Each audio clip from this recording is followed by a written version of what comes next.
Hey folks, this is Jason Lewis, the producer of the From the Shadows podcast. I just want to remind you about our website, FromTheShadowsPodcast.com. We have a Facebook page. We would appreciate it if you like and follow. Also, join our discussion group on Facebook called After the Shadows. We have a Twitter feed. Please follow us on Twitter. It can be found with @podcast_from. Follow us on Instagram at From the Shadows Podcast. We have a YouTube channel. Go to the search bar at YouTube and put From the Shadows Podcast, and please subscribe to that channel. We are also on the Odyssey Radio Network, and we can be found there at odyssey1.com. We're still on the traditional podcatchers that everybody loves to listen to us on. We get a lot of feedback, so please rate the podcast and communicate with whether you're on Spotify, Stitcher, TuneIn, Apple Podcasts, Podbean, or Google Podcasts. We're there, and we appreciate it when you leave comments for us. We also have a Patreon page. It can be found at www.patreon.com/FromTheShadows. You can receive books, stickers, coffee mugs, and special content just for our Patreon subscribers. Check it out for yourself and see what packages that we have to offer. Well, that's all I have for you right now, folks, and thanks for being a part of the From the Shadows podcast family. So with that being said, let's get this episode started. So Howard, I was just telling you off air a little bit about, I got some real interesting trail cam pictures from one of our loyal listeners in Nebraska. And right. I mean, I don't want to let, it's more for the paranormal part of our podcast here, not so much for this, but, it's just interesting to me because I'm not a big hunter.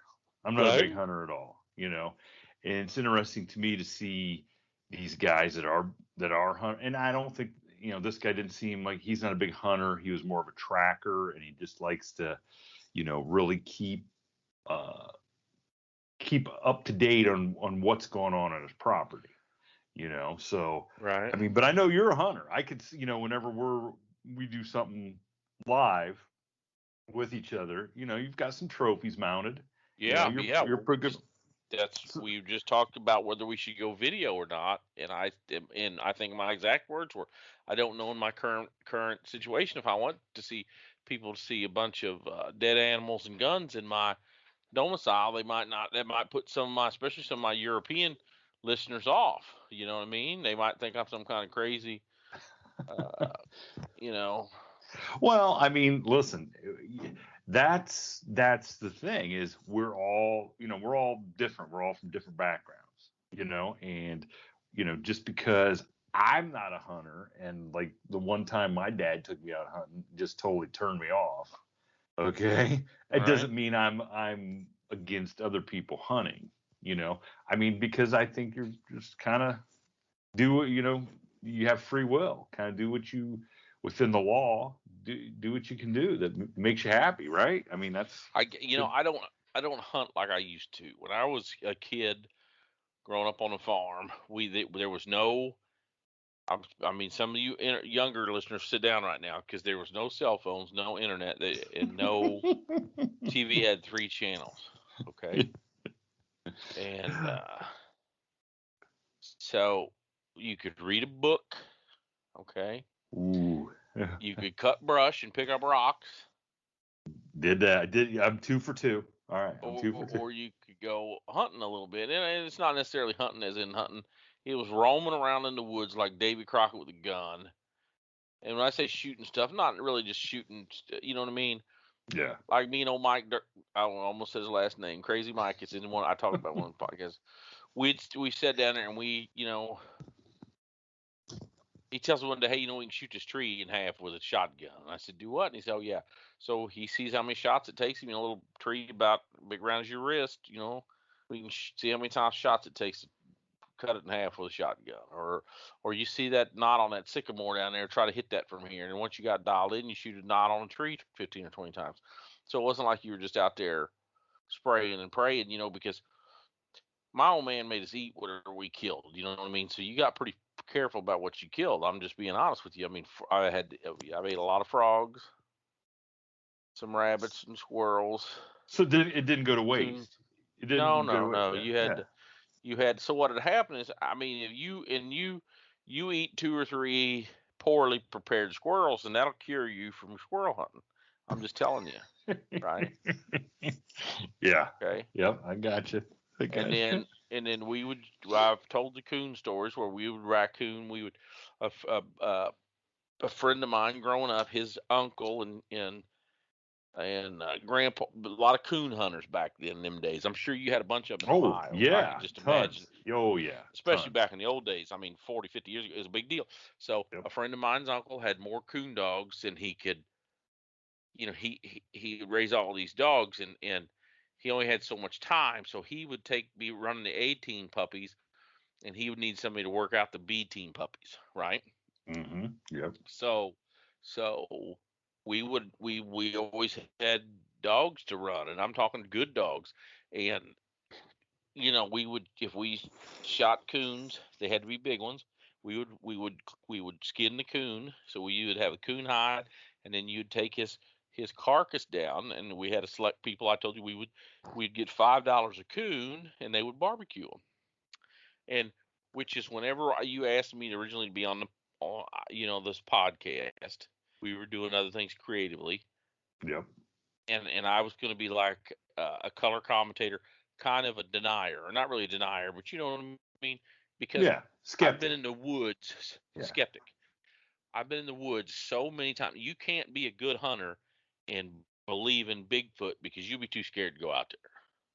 Because you get in some big woods, big black timber, and you can't, middle of the night, you can't see your hand in front of your face. And the last thing you want to worry about is Mothman or Dogman or Sasquatch. You know what I'm saying? Oh, amen. You know what's weird though? Those dogs get spooked sometimes. You don't know. They could be running and howling, and then they shut off like a switch. Did the thing go cold? Did something scare them? You just don't know, right? Mm-hmm. Yep. You just don't know. And back when you would have been doing that, you'd have never thought about any of that other stuff anyway. You know, but Dogman and Sasquatch and stuff. Yeah, you'd never. Back when we were teenagers, you'd never thought about any of that stuff. Well, every once in a while, I guess they'd run Dan Rather. Something might say something about Sasquatch or something, or Loch Ness Monster, but no, because you couldn't Google it up and look at nothing. You know what I mean? You couldn't. Oh yeah, yeah. You know, I don't know. I hate to say this, and I don't even know if I should even throw it out because the onslaught of hate mail I might get, but you might think I'm making it up. But I got the Bigfoot Award for my senior class, me and a girl. You know how they give most likely to succeed, most likely to get thrown in jail. Or I got the Bigfoot. So I am Bigfoot. You know what I mean? Where I'm from, I am Bigfoot. The town cop where I grew up, the town had a one-town cop. Yeah. And he was an electric like a lineman, like a utility guy in the daytime, and in the evening he was sat in the cop car. Town marshal, yeah. And I mean, I told you about him making people rake the church parking lot and stuff. That's perfect. So just tough like that. So I don't know where I'm getting off on, but you just if where would it ever end if you started believing in superstitious stuff? You'd be too scared to go out. If you were smart enough, yeah. Maybe, I don't know. I mean, I'm telling you what, I can remember the last day I coon hunted like it was yesterday. How long ago was it? It was in 1999, I believe. Let me think about it. It had to be 1999, 98 or 99. Probably 98, now that I think about it. That's a long time ago. That's over 20 years ago. And you remember like yesterday, huh? remember like yesterday, and it wasn't Bigfoot that cured me from coon hunting. It was a possum. Oh, jeez. Okay. So I don't know any. There's no cryptid stories about possums. So Well, you don't know. If I was going to bet that Bigfoot or Mothman was going to shapeshift into something, I would say he spends the majority of his life as a possum. Okay, and why then is when that? when he decides to move from point A to point B and blend in, he turns into a possum. Now, people don't realize possum's pretty smart. I say possum is 3 times smarter than a fox, but as I told you pre-show, you can't say crazy like a fox or crazy like a possum. What's that make? They think you're talking about George Jones or something. You. Yep. So the possum is smart and he's tough. I mean, I'm telling you what, a possum is tough. And so what happens when you're running these young dogs? Sometimes the only thing they know is a mammal is something's running away from them, right? So and they chase it until it runs up a tree until they can tree it. And what happens is there every once in a while they get a possum and you got to try to teach them the possums are no good, right? And I explained this to somebody the other day about bird dogs and rabbits, but there's really no way to break them. I think there's no way to break them from possums good because I think that possum sometimes pretends to be a raccoon, and these dogs don't realize it. Pretends to be okay. I got to hear this. Right? Yeah. So I think that's the reason why no matter how good a dog you got, every once in a while they'll tree a possum just because that possum is pretending to be a coon. So me and my buddy Jeremiah, I'm gonna say his name. Me and Jeremiah got on this trail, and we was out there, and these dogs, especially when you're running in big spaces, you put tracking collars on them, and now they got GPS things that you can put right on Google Earth and see where your dog's standing. But back then you had a telemetry kind of deal. You ever see the movie No Country for Old Men? Oh yeah, yeah. Where the guy's got the tracker and the beep beep beep and the money, and he's got to take a little thing, and it beep beep beep beep beep beep. You're closer. Beep Yes. beep beep. You're further away. Okay, it was kind of like that, and you put a little antenna out there, and you track these dogs. So anyway, these dogs ran and ran and ran, and my buddy was trying to decide if he wanted to continue. He was under some what ended up being matrimonial pressure to give up coon hunting, to give up running these dogs. You know what I mean? Yes. Because I don't remember if he was engaged. He had to be married by that time. And she just did not. I mean, I think personally, she was embarrassed that her husband spent his weekends not in a bar or at a ball game, but chasing a bunch of dogs around the woods. So, because you say, well, yeah, he's drunk back down at Dave's or whatever. Well, they understand that because they all know where Dave's is. But when you say he's coon hunting, what do you mean he's coon hunting? Well, he's got his uncle's dogs and they're running down there by the Moral River. It doesn't have this pizzazz. You know what I mean? So I don't think it was necessarily she hated coon hunting. She just didn't want him out there in the woods or whatever. But you know how young women are, especially young wives. They think that you got to be around all the time, right? So she probably just wanted to watch TV. So he was stressed out anyway that it was 2 or 3 in the morning, and we haven't found the coon. We can barely find these dogs, and he kept saying the whole time. I kept saying, "Why you think they're chasing a possum? Oh, it can't be a possum because it won't. Possum won't run that far. Possum would have got away from him." He's giving me 100 wrong reasons. And then it dawns on me. He says, "If it's a possum, I want you to kill it." And we didn't kill possums. We didn't kill possums. It was forgotten. You know what I mean? You just didn't kill possums. I didn't kill possums because I was a George Jones fan. So, in my high school science teacher, his nickname was Possum. So I just didn't kill possums. Plus, I can't don't imagine hit them a on possum. the highway. Possum can't be good eating, can it? They can't be. I never tried, but I don't hit them on the highway. I don't mess with them. You know what I mean? Mm-hmm. It's like, what was that Bronson movie, White Buffalo? Yeah. You know what I mean? It's like White Possum for me. You know what I mean? If he's gonna make a Howler movie, it'd be called White Possum. White Possum. And anyway, we get down through this brush, these blackberries and briars and brambles, and finally, he left the gun in the truck because we decided we're going to get the gun. Even if it's a coon, I'm not shooting it. I'm not going to skin it. So we get way down in these brush and brambles and woods and finally get up to this little rinky-dink tree, and there's a possum in it. Oh, boy. Mm-hmm. You're at the crossroads. We're at the crossroads. That's right. We're at the crossroads, and I can't decide if I'm gonna make a deal with the devil or if I'm gonna. So he just throws a fit, and he said, "I want you to kill that effing possum." I said, "Well, because I, being what I was back in the days, I always had a gun on me, but not just any gun. I had a Smith & Wesson Model 19 4-inch. I had been reading the Bill Jordan book. You guys probably never even heard of Bill Jordan, but your people will Google him up. And he was a famous pistolero from the 30s and the 40s on the Border Patrol, and he had a bunch of books, fast and fancy pistol shooting, no second place winner, and all this other stuff. And they'd teach you how to reload. You'd take spent 38 special cases, knock the old primers out. You'd take a wax. You'd get a block of wax.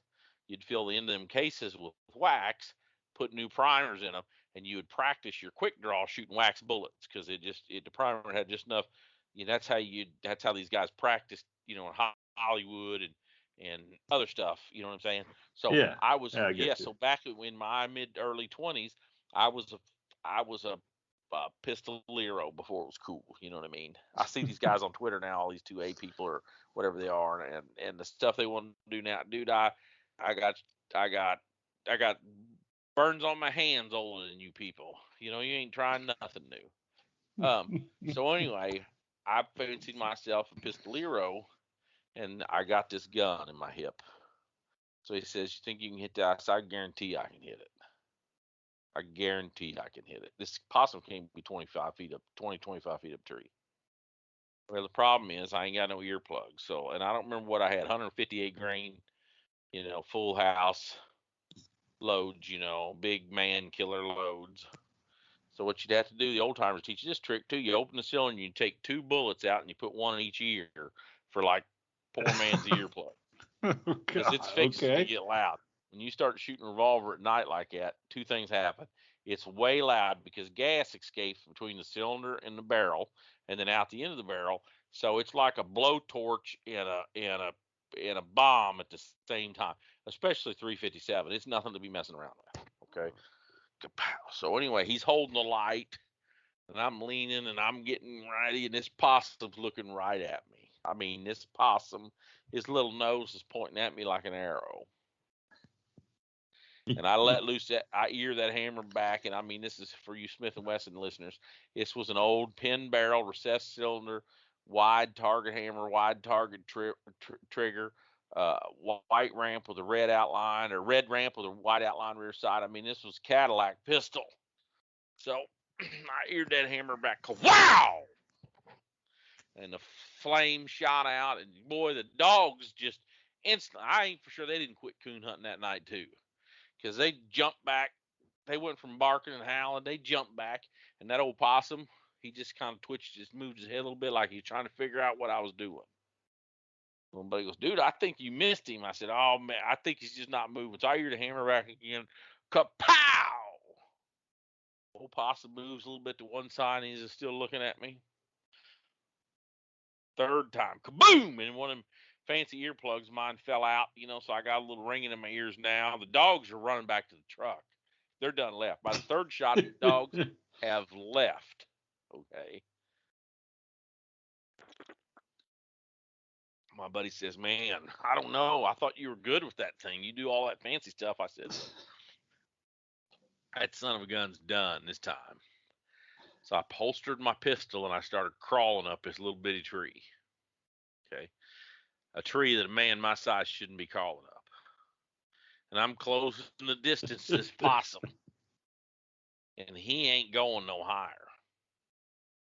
You know what I mean? I feel like the rolls. You ever see the videos where a guy's up there in a deer stand and the bear's climbing up it? And the guy in the deer, that's what I feel like. I'm the bear climbing up here. And this old boy's sitting there on this little limb. He doesn't know what he's doing. So I think I get between 10 or 12 feet or so from him, and I ear it back again. Now I know he's gone. The problem is I got to have my left hand. I can't hold my pistol with two hands now. I got one hand around a tree. My left arm kind of around the tree with the tree in the crook of my arm, with trying to put my flashlight out the palm of my hand. My buddy's behind me on the slope trying to shine it, light this thing up, and I can't be more than 10 feet from this old possum, and he's giving me the 1,000-yard stare. I mean, he looks like Joseph Stalin is what he looks.